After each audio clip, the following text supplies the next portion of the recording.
Sawadee Cup, hello and welcome to another Victor Black Masterclass video. Today's video, just a week ago, a new study was published about the use of supraphysiological doses of anabolic and androgenic steroids and their risk factor for dementia, which is a subject that I am very interested in. Anyone that has heard my content, listen to my concerns about long-term safety of using these types of compounds.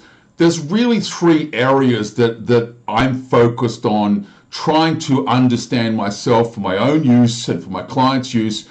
And really they focus around kidney health, cardiac health, including the entire cardiovascular system, and brain function or cognitive function. This is an area that, as I said, I find very interesting. There are some fragments of information. We're going to talk about those today.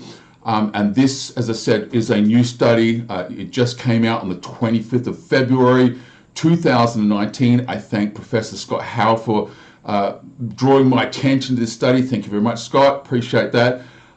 This is, as I said, I guess, an interesting area. It's also an area where we're really dealing with, at this point in time, fragments of information. So we're going to walk through today the study, and I'm going to show you some of the discussion topics inside that study, explain what the potential risks are, and then as we get to the end of the video, I'm going to start talking about, is there anything that we can do as users of these compounds to protect ourselves from this risk? Now, this is going to turn into quite a long conversation, so I will break this video into two parts.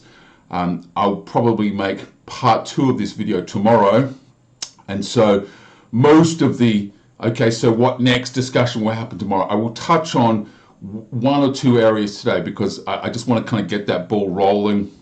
And then tomorrow, with part 2's video, I will close that video off to members of the masterclass only. So this is a video that I've decided, because I think this is an important subject, to make this for free. I want as many people to watch this video as practical. So please share this video so that they can at least be aware of this, this aspect of use that almost nobody talks about. You almost never hear people talking about cognitive function issues and supraphysiological doses of androgens. So let's get started with the video. So, as I said, there's some fragments of information that are available in the evidence that talk about this issue, and we're going to look at a couple of those today. But basically what the premise of is that cerebral beta-amyloid deposition is considered to be a necessary but not complete step on the pathway towards Alzheimer's disease development. And we're going to talk about that a little bit later.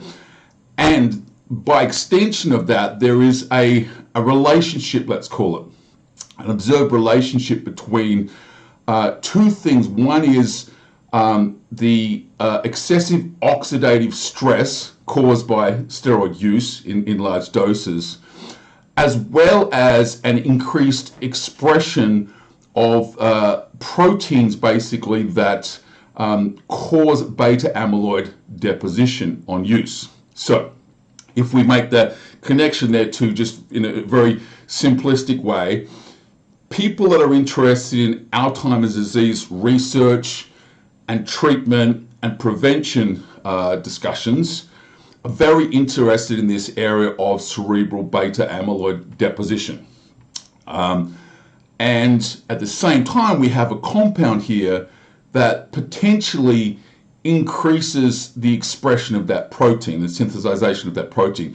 And those two things together raise something of a red flag. So let's just, walk our ways through some of the content. It's a obviously complicated subject, and there's a lot of jargon and a lot of terminology that most users of anabolic steroids, basically I don't expect to have any exposure to. So I'll try to make this video very much for the layman.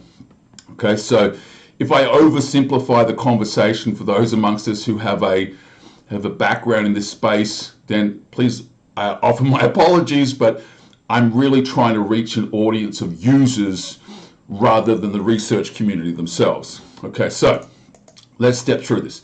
Basic concept here is that the cognitive effects of androgen steroid-induced hypergonadalism have never actually been assessed. However, we do know that in aging populations of men, low androgen conditions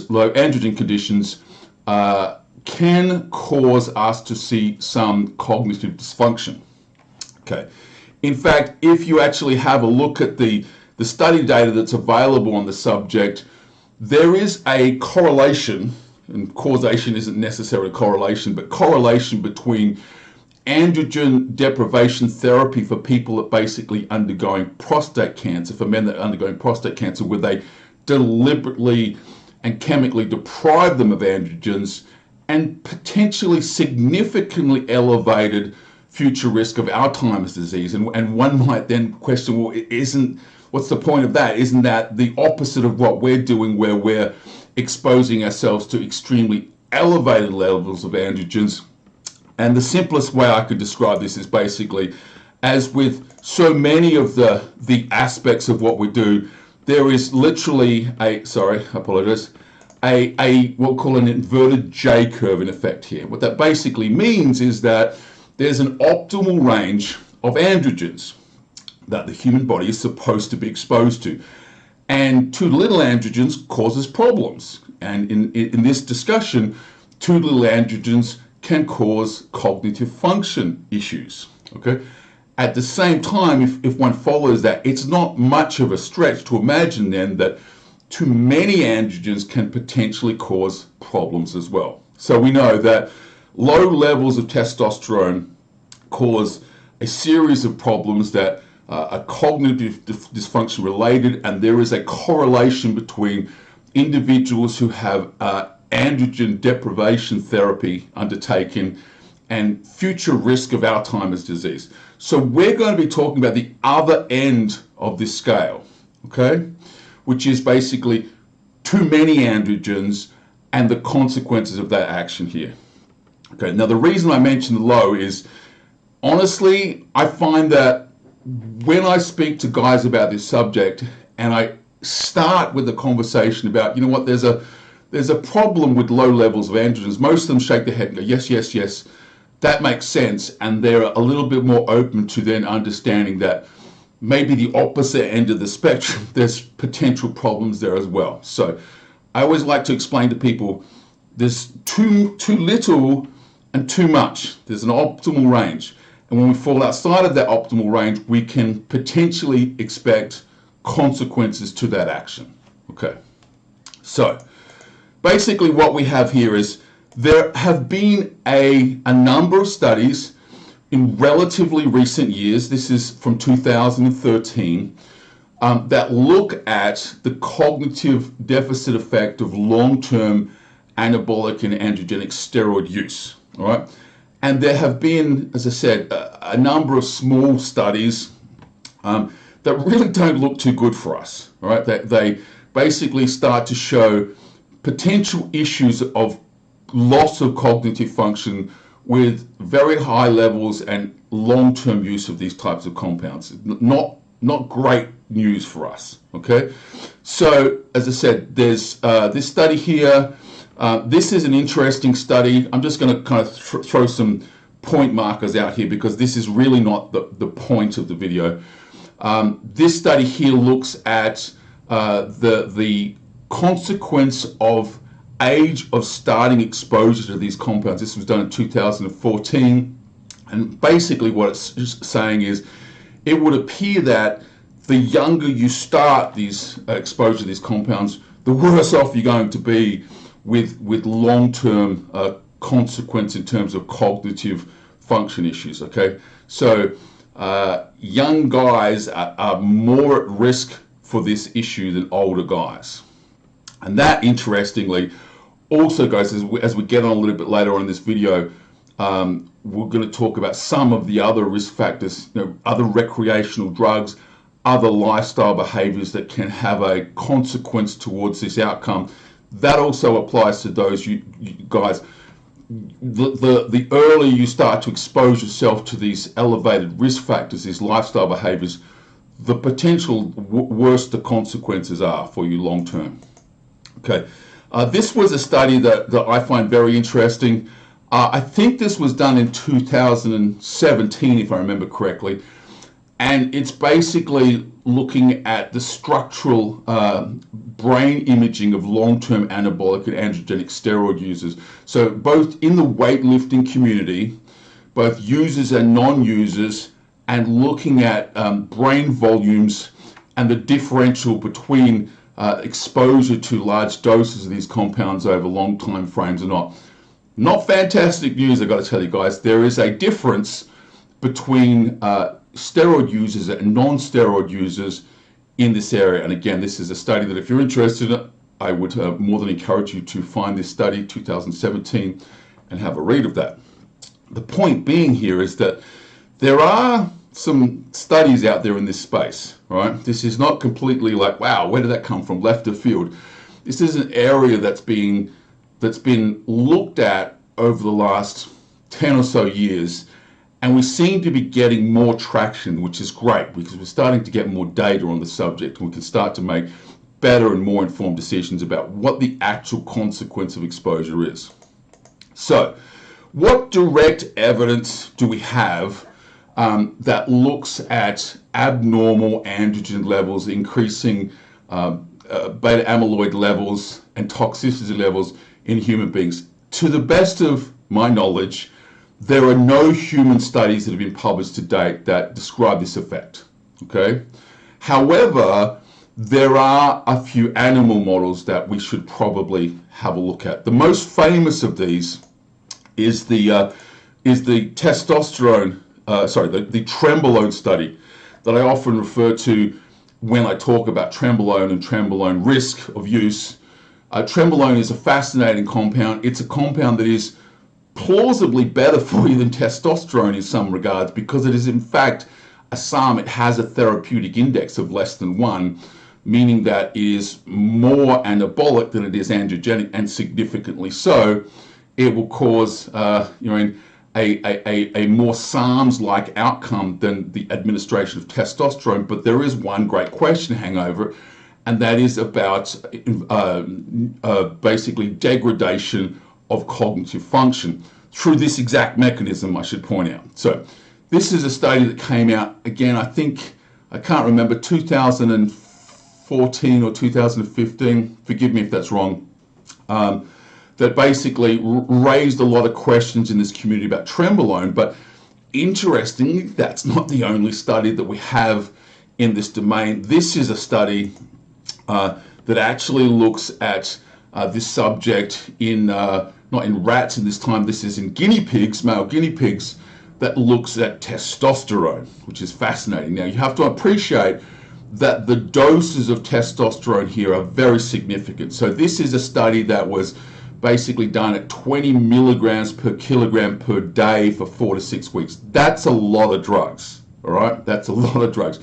I can assure you that I don't know anybody that follows me that is even remotely interested in those types of doses. But the point being is that there are some fragments of information that do definitely raise some interesting questions. And obviously, we don't take a direct one-to-one stance of what the dose was, because if the dose was possible at a supraphysiological level, then we have to open up the discussion and say, well, at what point does it start to happen? Because what we can say is this: guys who have low levels of testosterone that are administered replacement doses actually have improved cognitive function. But there's clearly a point on the other side of that curve where too much starts to cause damage. And these studies, even though they're very, very high doses, are fragments of evidence to say there is a point. Okay, there's a point. Now, I don't know what that point is, and at this point in time, I don't think anybody knows what that point is, because we haven't studied this in human beings. Right? These are animal models. And short term, as I said, 4 to 6 weeks, 20 milligrams per kilogram. But nonetheless, hopefully people agree it's an interesting point to consider, especially when you measure that against the studies that we do have in human beings that show changes in brain structure, changes in brain volume, change in cognitive function capacity. Something's causing that. There's some underlying mechanism, and it lines up very nicely with this discussion about what that potentially might be. Okay, so this is a study, again, an animal study, looking at androgens in the male rat brain. In this particular occasion, this is what I was saying about what they did was they elevated, in this particular case, they actually used the steroid DHT, and they elevated low level of androgens with DHT and modulated beta-amyloid levels through that mechanism. In this case, they basically went from lower androgens to a normal position and saw a reduction in beta-amyloid. So there's very clearly a modulation of this protein, which is, again, fascinating information. These are all pieces of information. These are all fragments that need to get put on the table for consideration. There's no one bullet point, as it were. You go, that's the golden bullet that kills everything. These are simply another fragment, another fragment, another fragment, and slowly over time we start to build something that looks like a discussion around the use of these compounds and what it's doing to our brains. Okay, so the second area that we need to basically consider is the concept of oxidative stress. Now, hopefully everyone watching this is, they don't need any convincing that the use of supraphysiological doses of anabolic and androgenic steroids cause an increase in oxidative stress. There's just an abundance of information that supports this premise. I don't think anyone who understands this domain is going to argue that fact. And it's interesting that it's the combination of increases in oxidative stress and increases in the beta-amyloid protein that is the concern for researchers, the two things in conjunction or in combination with each other. So this is just a simple study. A lot of people will say, well, at what level do these compounds cause increases in oxidative stress?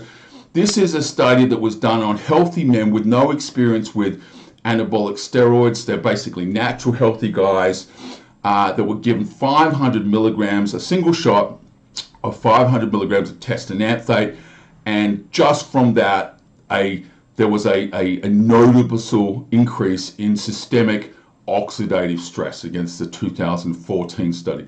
So it doesn't take years and years and years, and it doesn't take multi-gram doses to cause increases in oxidative stresses, and it doesn't cause exotic compounds. This is simply testosterone and anthate at what most people would consider to be a beginner's dose. Now, clearly, I don't recommend that. Anyone that follows my content knows I don't recommend you start at 500 milligrams a week. In fact, I use 400 milligrams a week, but it just goes to show that these discussions are relevant even to moderate users of these compounds. You need to pay attention to this, even if, like me, you consider yourself to be a moderate user. Okay, so the takeaway here would basically be, just like with the previous discussion, there's clearly a inverted J curve here where too little testosterone, too little androgens, let's say, can be associated with elevated oxidative stress, and too much, right?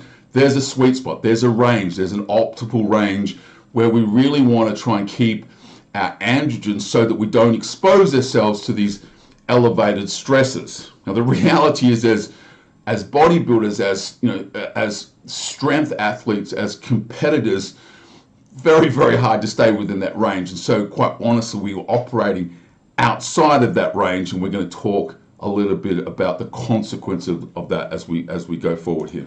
Okay. So, hopefully, kind of rush through that a little bit, but you understand there's a lot that I want to cover here, and I don't want to bore people because I want people to watch this video.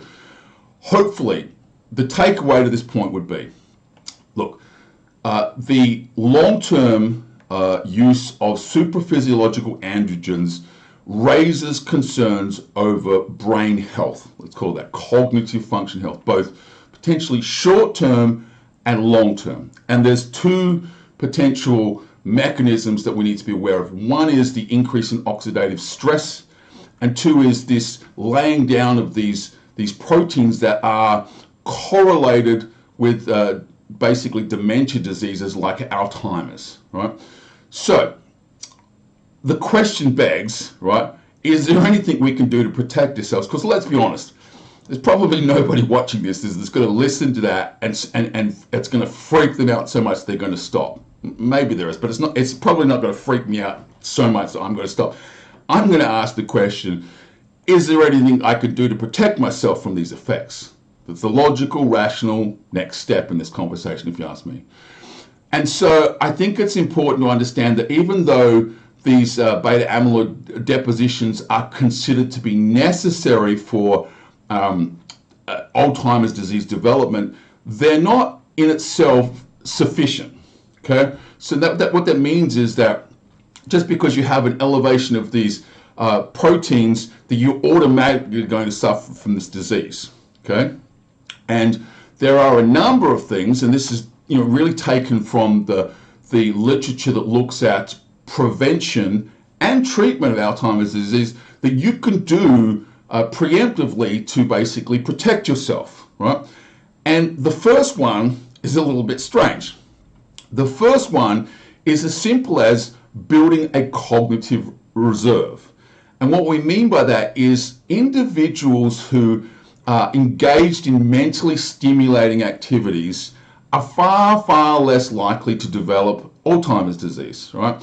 In fact, it was shown that about 19% of all Alzheimer's disease cases worldwide are potentially attributable to basically low levels of what we call academic, educational, intellectual achievement, okay? And that actually makes that the highest risk factor that contributes to Alzheimer's disease that there is. Very profound. So the takeaway here is build yourself a cognitive reserve. Use your brain, okay? Try to learn new things. Make yourself, even though you might be an older guy like me, learn new skill sets. This, whether you use anabolic steroids or whether you don't, is going to benefit you in the long term.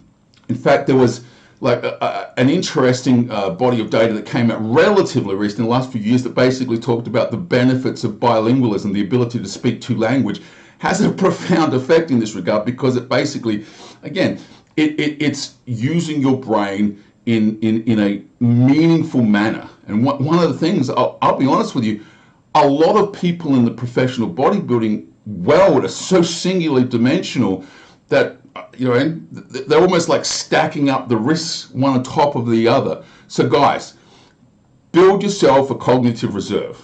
Hopefully the rationale and the reason behind that makes sense, okay?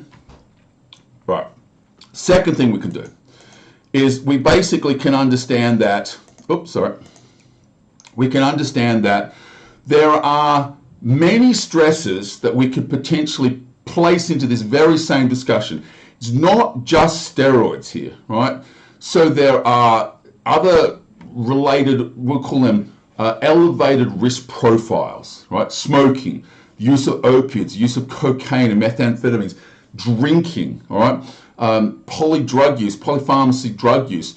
So the point being is that it's not just steroids here that are the problem, all right? These are a number of lifestyle behaviors, and quite remarkable, they all contribute in relatively the same way in the four dimensions of abnormal sex steroid levels, okay? And that might seem strange, but things like opiates and cocaine and alcohol use, these affect sex hormones, all right? Excess oxidative stresses, we'll talk about the other two on the next slide. The point being here, though, is this. What's the second thing that you can do? The second thing you can do is expose yourself to one of these stresses at a time, okay? I always say to guys, pick your poison, right? Don't be the guy that uses steroids and smokes and drinks and uses recreational drugs and doesn't have any intellectual pursuits in his life, all right? You're basically signing up to fuck yourself, in other words, right? Pick your poison, All right, I'm not suggesting you can't do any of these things. You know, no one is a monk, no man is a monk, but don't layer or don't stack stresses one on top of the other. All right, I think it's a recipe for fucking disaster in this domain. All right, myself, I don't do any of these things, and yes, I use anabolic and androgenic steroids. I am at an elevated risk in that regard. All right, but I don't drink. I don't smoke, I don't use opioids, I don't use cocaine and methamphetamines, all right? So one stressor at a time. Hopefully that makes sense. Okay, next slide. Third thing we can do, understand this, and that is on the second level down where it says abnormal sex steroid levels, what does that mean to us? It means we need to try to use the lowest possible androgen doses.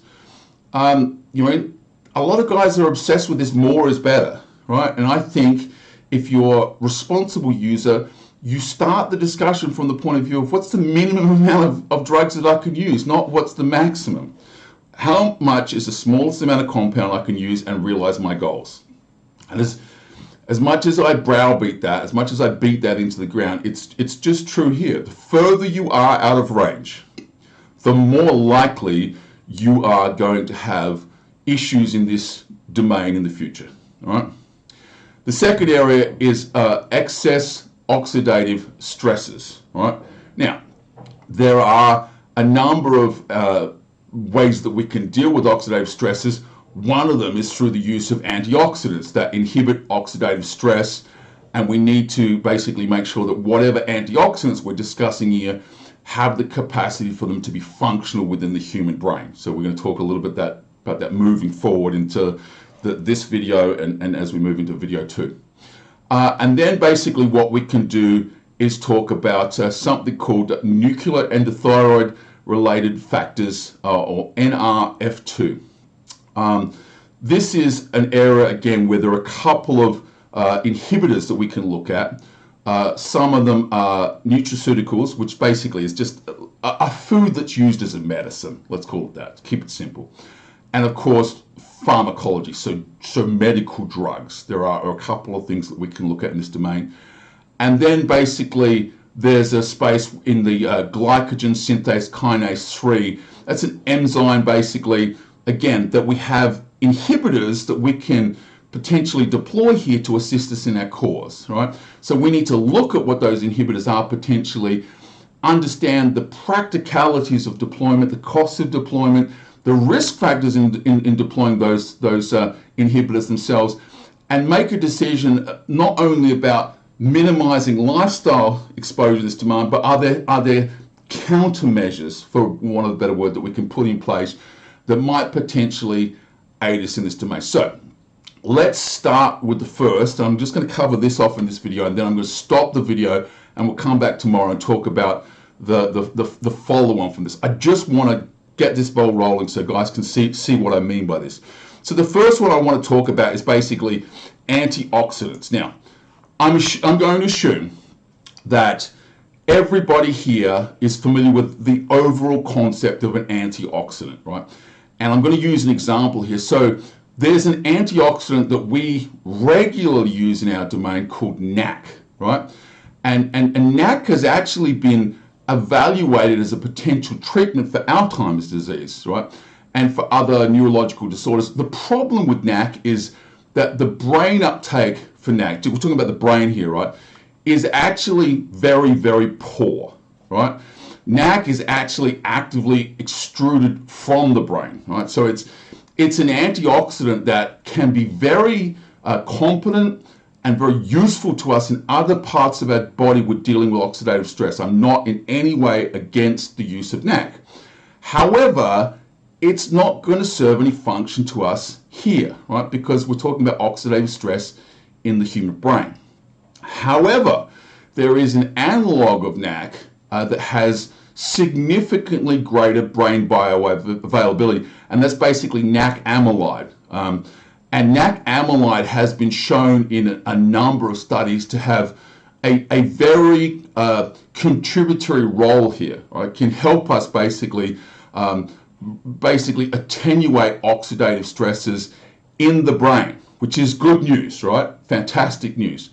Now the challenge is this: if you go looking for NAC amide, then when you actually go looking for it, you can't find it anywhere. So I actually pulled up a couple of pages just to show you. This is a study that really just looks at this compound, and as it says here, you know, it's a good headline. It's a derivative that fulfills the promises of NAC, right? So it kind of does what NAC is supposed to do at a functional level in the human brain.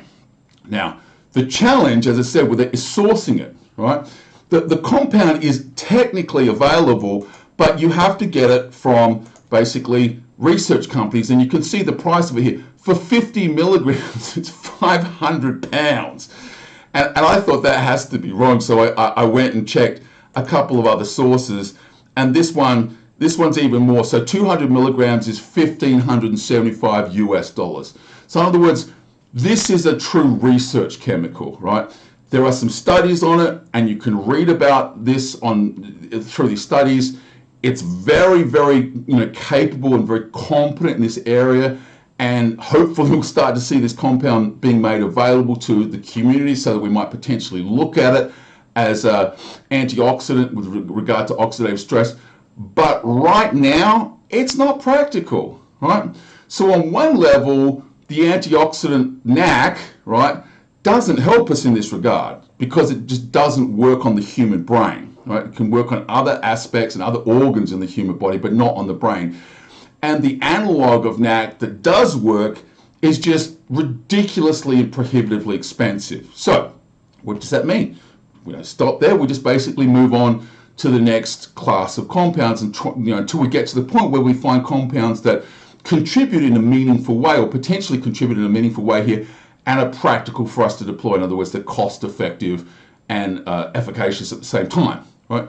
So hopefully you understand the logic here. So I'm going to stop the video here, and tomorrow I'm going to come back with part 2 of this, where we're going to basically go through a series of different inhibitors that potentially are relatively easy to source, relatively inexpensive, and that have the potential to help us in this regard, both with beta-amyloid protein deposition sort of inhibition, and also with managing oxidative stresses in the brain as a consequence of exposure to supraphysiological doses of androgens. So that's it for today's video. I hope you enjoyed that. Please share this video. I really want this message to get out to the user community. There are consequences of use of these compounds that people don't talk about, and we need to share this in our community, share this in our tribe, to be aware of the potential risks, but more importantly, to talk about the potential to address this in a proactive way, to get ahead of the curve, as it were. What can we do to protect ourselves from this potential risk of use, rather than, right, that's it, I'm not going to use these compounds anymore. I don't think many members of our community are going to take that stand. I'm certainly not. I will continue to use these compounds, but I'm doing everything in my power to understand what the risks really are here, follow the literature, follow the evidence, and look for solutions that potentially might provide a protective mechanism against future problems. So that's it for today's video. As always, I hope you enjoyed Victor Black's masterclass, and I look forward to seeing you tomorrow. Sawadee ka.